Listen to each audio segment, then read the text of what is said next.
안녕하세요. 오늘도 사연살롱을 찾아주셔서 감사합니다. 저는 50대 후반의 여성이에요. 어릴 적 저는 일찍 부모님을 잃고 숙모님 집에서 자랐어요. 숙모님도 삼촌이 돌아가셔서 혼자 되셨기 때문에 어찌 보면 저하고 아무 상관이 없는데도 저를 걷어주셨어요. 그게 국민학교 2학년 때였어요. 요새는 초등학교라고 하죠. 숙모님은 대학가 근처에서 하숙집을 하셨어요. 그래서 집은 늘 대학생들로 붐볐고 저는 숙모님을 도와서 그 사람들이 먹을 음식도 만들고 집안 청소도 했어요. 숙모님은 친절하고 상냥하진 않았지만 묵묵히 뚝심 있게 자기 일을 하는 분이었어요. 저한테도 살갑게 대하지는 않으셨지만 저에게 모든 걸 해주셨죠. 중학교에 들어가고 처음 학부모 면담이 있을 때 숙모님은 하숙집 공사 때문에 많이 바쁘셨어요. 숙모님은 저한테 눈치를 주지 않았지만 제가 스스로 눈치를 많이 봤어요. 그래서 학교 면담에 대해 말하지 않았죠. 면담일 아침에도 저는 평소와 다름없이 인사를 하고 학교에 갔어요. 그런데 뜻밖에도 점심시간에 교무실에서 저를 부르더라고요. 가보니 숙모님이 와 계셨어요. 저는 얼떨떨한 상태로 숙모님이랑 같이 상담실에 가선 담임선생님과 면담을 했죠. 그날 학교 자율학습까지 마치고 집에 갔더니 숙모님은 저녁상을 차려놓고 저를 기다리고 계셨어요. 지민아, 학교에서 부모님 오라고 하는 거 다 나한테 말해도 돼. 아직까지도 너를 불편하게 한 것 같아 미안하구나. 그리고 우리가 벌써 몇 년을 같이 살았는데 서로 엄마, 딸 하며 살면 좋겠구나. 라고 하시는데 그만 눈물이 왈칵 쏟아졌어요. 그동안 친구들한테 엄마라고도 못하고 그렇다고 숙모라고 말하기도 창피했거든요. 제가 부모가 없다는 걸 알면 친구들이 저를 손가락질할 것 같아서 제대로 말을 한 적이 없어요. 어쩌다가 친구들이 저와 숙모님이 같이 있는 걸 보고 엄마냐고 하면 조심스럽게 고개를 끄덕일 뿐이었죠. 그런 서름들이 한꺼번에 몰려와서인지 저는 제가 좋아하는 닭볶음 반찬을 앞에 놓고도 먹지 못하고 숙모님한테 안겨서 펑펑 울었고 숙모님은 그런 저한테 원래 내 성격이 아기자기하지 못해. 그래서 널 힘들게 했나 보다. 이제는 너도 날 좀 편하게 대했으면 좋겠다. 감사합니다. 제가 더 잘할게요. 저도 엄마라고 부르고 싶었는데 너무 미안했어요. 나는 네가 우리 집에 온 그날부터 딸이려니 하고 살았어. 내가 자식이 있기라니 뭐가 있니? 재혼할 마음도 없으니까 이제 편하게 엄마라고 불러. 그때부터 저는 숙모님을 엄마라고 불렀고 친구들한테도 자연스럽게 엄마라고 소개했어요. 하숙집에 친구들을 데려오기도 했고요. 저는 전보다 훨씬 밝게 학교 생활을 하게 됐어요. 집에서 하숙을 치니 가장 좋았던 게 대학에 다니는 언니 오빠들한테 공부를 배울 수 있다는 거였어요. 특별히 가르쳐달라고 하지 않아도 숙제가 어려워서 힘들어하고 있으면 옆에 잠깐 앉아서 이것저것 가르쳐주곤 했거든요. 덕분에 저는 공부하는 방법도 알 수 있었고 요령도 익힐 수 있었어요. 성적도 많이 올라갔죠. 고등학교에 가서는 좋은 대학에 간 언니 오빠들이 어떻게 공부했는지 듣고 제 생활에 응용해서 공부 계획을 짰어요. 그래서인지 다른 애들보다 시간 낭비하는 일 없이 집중을 잘했던 것 같아요. 공부를 계획 있게 하니 성적은 자연히 따라왔어요. 대학교도 제가 원하는 데에 장학금을 받고 갔고요. 엄마는 아예 동네 잔치를 여셨어요. 집 앞에 지나가는 사람들한테까지 과일이랑 떡을 나눠주셨죠. 그때 저는 이미 숙모님을 자연스럽게 엄마라고 부르고 있었어요. 엄마, 나 망간 대학 간 것도 아닌데 뭘 모르는 사람들한테까지 이렇게 막 퍼줘. 너무 그러지 마. 부끄러워. 나 망간 대학이지. 아무나 가면 불합격하는 애들이 왜 나와? 이건 더 자랑해도 되는 거야. 네가 그만큼 공부를 잘했잖아. 다 하숙집 언니 오빠들 보고 배워서 한 거지. 내가 혼자 잘한 거 아니야. 그건 아무나 하니? 백날 과외해도 못하는 애들 천진데 엄마가 딸 자랑 좀 하겠다는데 넌 왜 그래? 얼른 친구들이랑 놀러 나가. 라며 며칠 잔치를 벌이셨어요. 저는 좀 부끄럽긴 했지만 평소 표현을 잘 안 하시는 엄마가 그렇게 제 자랑을 하시는 게 마음이 울컥하기도 하고 기뻤어요. 저는 정말 재밌게 대학 생활을 했어요. 동아리 활동도 많이 하고 놀러도 많이 다녔죠. 과외 알바를 해서 용돈도 잘 벌었고 엄마에게 선물도 많이 했어요. 그런데 이상하게 남자와는 연애가 오래가지 못했어요. 남자 쪽에서 진지해지기 시작하면 겁부터 났어요.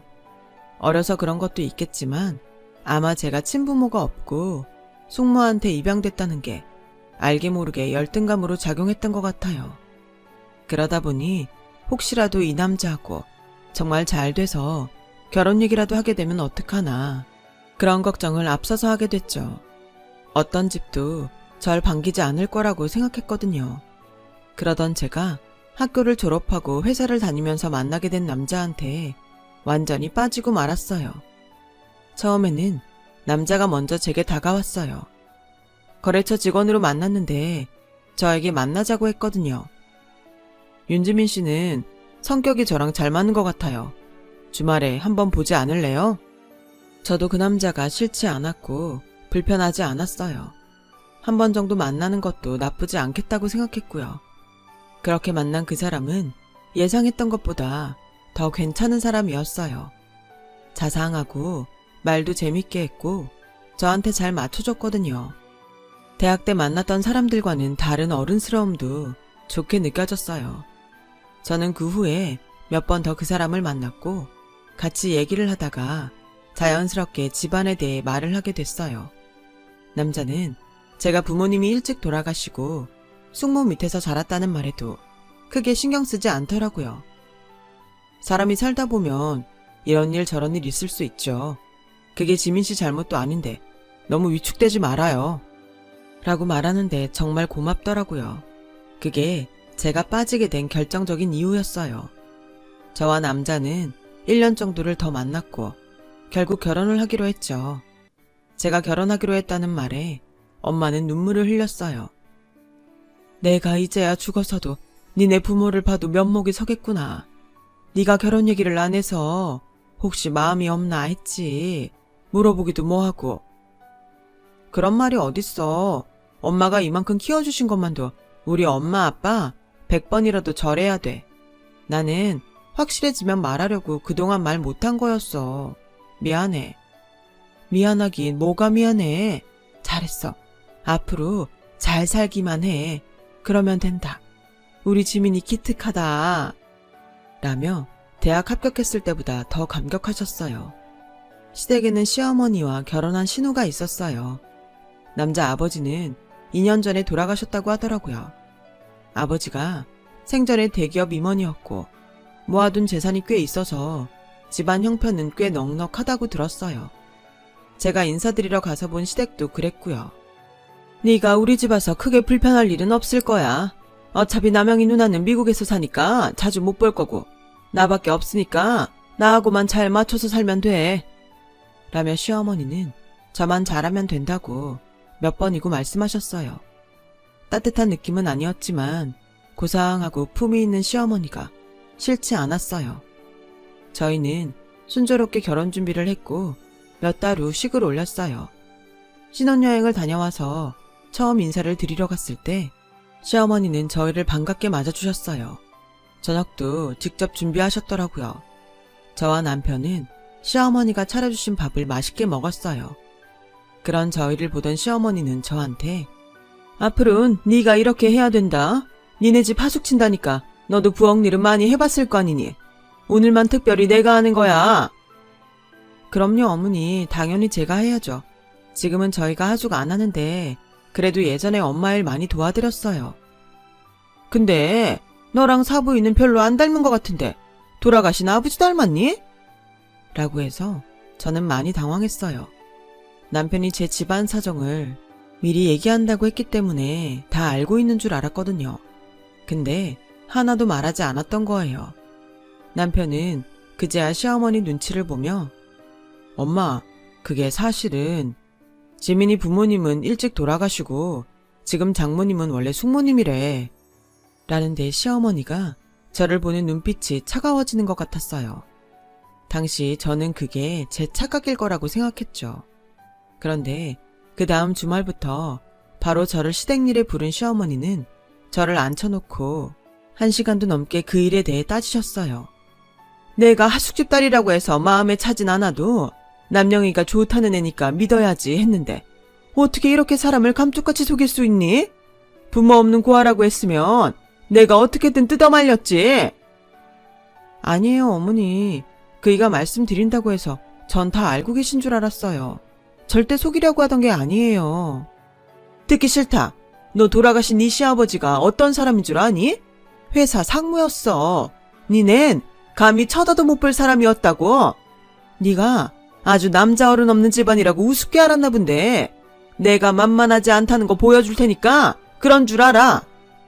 라며 펄펄 뛰면서 제 말은 들으려고도 안 했어요. 저는 하루 종일 시댁 청소에 빨래에 부엌일까지 몸이 부서져라 일을 해야 했어요. 집에 온 저는 남편한테 왜 내 얘기를 시어머니한테 하지 않았냐고 따졌어요. 난 진짜 말하려고 했는데 그럴 여유가 안 됐어. 일부러 거짓말한 것도 아닌데 뭐 어때? 일부러 그러신 줄 아신다고. 그리고 여유가 안 돼서 말을 못하다니 그게 여유가 있어야 할 얘기야? 라며 원망했지만 생각해보면 제가 시어머니에게 직접 얘기 못한 건 제 책임이다 싶어서 그렇게 넘어갔어요. 하지만 시어머니는 제게 속았다고 여기저기 소문을 냈고 저를 거의 매일 불러다가 무섭게 일을 시키더라고요. 독한 세제를 걸레에 묻혀 집안 바닥과 기둥 전체를 닦으라고 한 적도 있었어요. 몇 번이고 친정으로 돌아가고 싶었지만 그때마다 엄마의 얼굴이 아른거렸어요. 이제야 돌아가신 제 친부모에게 면목이 선다던 엄마가 제가 고작 몇 달도 못 살고 돌아가면 얼마나 힘들어하실지 생각을 하니 아무리 괴로워도 참아지더라고요. 그리고 한편으로는 시어머니를 이해하려고도 했어요. 좋은 집안 며느리를 보고 싶었을 텐데 괜히 결혼시켰다는 후회도 들 수 있으니까요. 하지만 그렇게 힘들 때 남편은 결혼하고 넉 달 만에 해외 발령이 났어요. 아무리 짧아도 2년은 나가 있어야 한다는데 시어머니는 절대 저는 못 간다고 펄펄 뛰는 거였어요. 해외 나가서 나 없는 데에서 내 아들 돈 펑펑 쓰면서 살겠다고? 난 그 꼴 못 본다. 한국에서 기다려. 고작 2년인데 그것도 못하니? 남편은 저를 설득했어요. 일단 내가 먼저 나가 있고 그동안 당신이 엄마 비위 잘 맞추면서 나갈 수 있게 말을 해봐. 당신이 잘하면 엄마 마음도 변할 거야. 그러다가 못 가게 되면 나 혼자 여기서 살라고? 당신도 어머니가 나한테 어떻게 하시는지 알잖아. 하지만 저 나가면 물도 안 마시고 죽겠다며 들어놓은 시어머니 고집을 꺾을 수 없었어요. 결국 남편 뜻대로 하기로 하고 저는 한국에 남았어요. 시어머니 기분이 풀리길 바라면서 전보다 더 비위도 맞추고 잘 하려고 했지만 시어머니는 갈수록 더 하기만 하더군요. 심지어 제 신용카드도 못 쓰게 하고 돈을 어디에 얼마 썼는지 체크했어요. 집에 돌아오면 쏟아져 나오는 눈물이 마르질 않았고 그렇게 6개월 가까이 시간이 지났어요. 저는 남편 회사 동료로부터 남편이 한국에 잠깐 들어올 거라는 얘기를 듣고 전화를 해봤지만 남편은 받지 않았어요. 그런데 어떻게 시어머니하고는 연락을 했는지 시어머니가 자기 아들 온다고 친구들한테 자랑하는 통화 소리를 듣고 오는 게 맞다는 걸 알게 됐죠. 하지만 저는 남편과 계속 연락이 되질 않았어요. 저는 공학에 나가서 몰래 숨어 있다가 깜짝 놀라게 해줘야겠다고 생각하고 남편이 들어온다는 시간에 맞춰 공항에 나갔어요. 그리고 남편이 입국 게이트로 나왔는데 저는 정말 한 발도 뗄 수가 없었어요. 남편 옆에는 다른 여자가 있었고 시어머니가 두 사람을 반갑게 맞아주더라고요. 남편과 시어머니는 저를 일부러 따돌렸던 거였어요. 더는 참을 수 없었고 그날로 이혼 준비를 하려고 변호사 사무실을 찾아갔어요. 그런데 거기서 더 기막힌 사실을 알게 됐어요. 저와 남편이 혼인신고가 돼 있지 않았던 거였어요. 시어머니는 결혼 전에 남편한테 어떻게 될지 모르니 혼인신고는 나중에 하라고 그랬다는 거예요. 시어머니는 제 부모님 일이 아니었어도 저를 며느리로 들여도 될지 간을 봤던 것 같아요. 제가 친정으로 돌아왔는데도 남편과 시어머니는 절 찾지 않더군요. 게다가 제가 남은 짐을 가지러 갔을 때 우연히 보니 시내위까지 들어와서 남편과 온 여자를 같이 만나고 다니더라고요. 저는 그제야 제가 1년 가까이 그 집에서 도움이나 하다가 나왔다는 걸 깨달았고 남편한테 남아있던 일말의 미안함까지 싹 다 사라졌어요. 엄마는 그런 제게 아무 말 없이 예전과 똑같이 대해주셨어요. 워낙 표현이 없으시니 덤덤하게 넘어가시나 보다 했죠. 어느 날 속상해서 밖에서 술을 마시고 들어왔는데 안방에서 엄마가 우는 소리가 들려서 가까이 가보니 지민이 엄마, 지민이 아빠, 지민이 어떡해. 내가 정말 좋은 데에 보냈어야 했는데 잘 알아보지도 않고 덥석 보내서 어떡해. 라며 우시는데 술이 확 깼어요. 저도 제 방으로 몰래 들어가서 이불을 뒤집어 쓰고 펑펑 울었어요. 그리고 이대로 있어서는 안 되겠다고 마음 다잡고 정신을 차렸죠. 당시 저희는 엄마가 하숙집을 접고 위층에 세를 주고 있었어요. 근데 그 집이 이사를 나간다길래 저는 이참에 건물을 짓자고 했고 엄마는 이리저리 따져보고 알아보시고는 그게 더 낫겠다고 판단하셨는지 그러자고 하셨어요. 저는 회사 다닐 때 인맥을 동원해서 건축업자와 인테리어 업자를 찾았고 괜찮은 공사료로 집을 짓게 됐어요. 넓은 마당과 뒤뜰이 있던 우리 집은 생각보다 더 넓게 건물이 올라갔죠. 1층에 가게 3개를 주고 2층과 3층은 가정집에 전세를 줬어요. 4층에는 저희가 살고요. 저와 엄마는 이게 괜찮겠다는 생각이 들었어요. 엄마는 친정아버지가 돌아가시면서 남기신 시골 땅에도 집을 짓자고 하시더라고요. 바로 다시 설계에 들어갔고 공사는 착착 진행이 됐어요. 다 짓기도 전에 그 건물을 사겠다는 사람이 나타났고 저희는 꽤 괜찮은 가격에 건물을 매매할 수 있었어요. 그렇게 거기서 나온 이익으로 수도권에 낡은 집을 사서 건물을 지었고 또 다시 팔았죠. 그런 식으로 수도권에서 몇 번 건물을 짓고 건물을 팔기도 하고 어떤 건물은 세를 주기도 했어요. 그러다 보니 저희 재산은 빠르게 늘어났습니다. 저희는 어느새 부동산 쪽에서 꽤 큰 손이 되어 있었어요. 물론 세금도 많이 내야 했고 여러 가지 신경 쓸 일도 많아졌지만 다 감당이 되더라고요. 그러다가 어느 대학가 근처에 오래된 연립주택들이 매물로 나왔다는 얘기를 들었어요. 저와 엄마는 바로 가서 건물 입지가 어떤지 살펴봤어요. 주변 부동산에 들러서 시세도 알아봤고요. 며칠 동안 들러보니 학생들도 많이 지나다니는 곳이고 학교와도 멀지 않아서 원룸을 괜찮게 지어서 세를 주면 좋겠다는 결론을 내렸죠. 그래서 중개인을 통해 집주인을 만나기로 하고 약속을 했어요. 일단 제가 먼저 보겠다고 하고 약속 장소에 갔는데 낯이 많이 익은 할머니가 혼자 앉아 있더라고요. 가까이 다가간 저는 그 할머니의 얼굴을 확인한 순간 너무 놀라서 소리를 지르고 말았어요. 어머 깜짝이야. 라는 제 목소리에 놀란 할머니도 저를 보더니 놀라더군요. 그 할머니는 다름 아닌 전 시어머니였어요.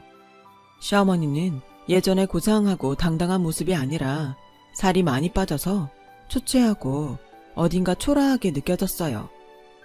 아니, 네가 어떻게 정말 네가 건물을 사겠다고 한 사람이야? 라더니 눈동자가 흔들리더라고요. 저는 예전에 당했던 일들이 떠올라서 그 앞에 있을 수가 없었어요. 나중에 다시 연락을 주겠다고 하고 급하게 자리를 뜨고 말았죠. 엄마도 그 사실을 알고 많이 놀라셨어요. 어떻게 그런 일이 있냐. 원수가 외나무 다리에서 만나는 것도 아니고 우리 그 건물들에 미련 가질 거 없어. 하지 말자. 지금 우리가 그거 없다고 아쉬울 것도 아니잖아. 라며 바로 중개인한테 전화를 해서 연립주택을 포기하겠다고 하셨어요. 저는 그날 밤에 예전에 시댁에서 하루 종일 걸레질하던 악몽을 꾸며 시달렸어요.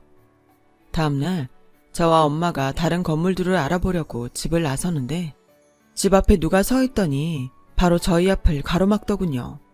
시어머니였어요. 사부인 정말 너무 오랜만이네요. 그간 잘 지내셨나 봐요. 아주 좋아 보이시네요. 어디 가서 잠깐 얘기 좀 할까요? 제가 왜 그쪽 사부인이에요? 저희가 무슨 사이라고요? 누가 들으면 오해하겠습니다. 됐으니까 돌아가세요. 라고 하자 시어머니는 엄마 옷을 붙잡으며 잠깐이면 돼요. 시간 많이 안 뺏을게요. 그럼 여기서 얘기하세요. 라고 엄마가 말하니까 시어머니는 엄마 손을 덥석 잡으며 저희 연립 건물 안 산다고 하셨다는데 뭐 문제 있으세요? 매매가가 높으면 제가 좀 맞춰드릴 수 있어요. 그런 문제는 아닐 거라는 거 짐작은 하실 거 아니에요. 저희는 아무리 괜찮은 가격이라도 그거 안 삽니다. 사부인, 예전에야 저희가 이런저런 오해가 있었지만 벌써 다 끝난 일 아니겠어요. 오래전 일인데 너무 꽁하지 마시고 사적인 일과 공적인 일은 구분하시면 좋겠네요. 라는데 저는 화가 치밀어서 그만. 오해는 무슨 오해요. 제가 당신 아들하고 혼인신고도 안 돼 있는데 당신들한테 속아서 부엌대기처럼 살았던 게 오해예요. 누구 맘대로 다 지난 일이에요. 라고 소리를 지르자 시어머니는 비굴하게 웃으며 목소리 좀 낮추고 말해. 너도 동네 창피하잖니. 그건 너도 어느 정도 책임이 있지. 집안 얘기도 솔직히 안 해줬고. 저를 당신 아들하고 혼인신고 못하게 한 건 우리 부모님 돌아가셨다는 거 알기 전이잖아요. 그건 어떻게 설명할 건데요? 동네 창피요? 제가 뭐가 창피해요? 창피해도 당신이 창피하지. 당신이 뭔데 우리 엄마한테 꽁하지 말아라. 사적인 일, 공적인 일 이딴 말을 하고 있어요. 말이면 단 줄 알아요? 저는 너무 흥분해서 가슴이 오르락 내리락 하는 게 눈에 다 보였고 엄마는 그런 저를 붙잡으며 진정시키셨어요. 저희는 오해할 것도 없고 한 적도 없습니다. 그쪽이야말로 공과 사도 구분 못하고 지금 현실 판단이 안 되시는 것 같은데 저희는 그 집 없어도 먹고 사는데 아무 지장 없으니까 그렇게 알고 돌아가세요. 라고 딱 부러지게 말씀하셨어요. 그러자 시어머니는 거의 빌듯이 손을 모으고 사정을 하기 시작했어요. 사부인, 그 일은 제가 정말 후회하고 있어요. 저도 얘 나간 다음에 마음 많이 안 좋았고요. 그러니 한 번만 더 생각해 주세요. 네? 저 이거 정말 지금 당장 팔아야 합니다. 예, 치민아. 아가, 내가 그때 미안했다. 내가 어리석었고 부족했다. 그만 화 풀고 이제 다 잊어버리자. 어리석은 건 저였죠. 자기 엄마 하나 설득 못하는 바보 같은 당신 아들 믿고 결혼했던 거요. 이제 당신하고 우리하고 아무 상관 없으니까 더 붙잡지 마세요. 라며 뿌리치고 지나가려고 하자 시어머니는 무릎을 꿇고 싹싹 빌었어요. 정말 미안하다. 미안했어. 새아가, 사부인. 그때도 부르지 않던 새아가라니 스스로 민망하지도 않으세요? 계속 여기서 이러시면 경찰 부를 거예요. 알아서 가시겠어요? 아니면 억지로 끌려서 가시겠어요? 라고 했더니 시어머니는 그제야 자리에서 일어나 가더군요. 알고 보니 전 남편은 해외에서 만난 여자의 꼬임에 빠져 도박에 맛을 들였고 결국 돈만 날리고 회사에도 소문이 나서 쫓겨났다고 해요. 그 여자는 전 남편과 살던 아파트 명의를 자기 앞으로 돌려놓고 남편과 이혼 소송을 해서 돈을 챙겼고요. 그런데도 남편은 아직도 도박판을 돌아다닌다고 하더라고요. 그 바람에 시어머니는 살던 집도 잃고 땅도 많이 팔고 마지막 남은 연립주택을 처분하려고 했다는 거였어요. 어떻게든 빨리 처분을 해야 하는 것 같았죠. 사정은 안 됐지만 그렇다고 그 집을 사고 싶지 않았어요. 그러기에는 제가 당했던 시간들이 너무 억울했거든요. 그리고 저희가 아니어도 살 사람은 또 있었을 테니까요. 결국 시어머니는 다른 사람들한테 우리가 사려고 했던 것보다 더 헐값에 주택을 처분했다고 해요. 이후로는 시어머니도 전 남편도 어떻게 됐는지 소식을 듣지 못했네요. 저는 그 뒤로 몇 년 후 지인 소개로 무역업을 하는 사람을 만났고 좋은 시간을 이어가다가 재혼을 하게 됐어요. 그리고 예쁜 딸도 얻었죠. 늦둥이라서 더 예뻐 보이는지도 모르겠네요. 지금까지도 저희는 엄마를 모시고 행복하게 잘 살고 있답니다. 제 얘기는 여기까지예요. 긴 제 얘기를 들어주셔서 정말 감사하고요. 다들 행복하시고 건강하셨으면 좋겠어요. 여러분, 사연 댓글에 응원과 현명한 조언 부탁드려요. 좋아요와 구독은 저에게 큰 힘이 됩니다. 오늘도 좋은 일 가득하세요.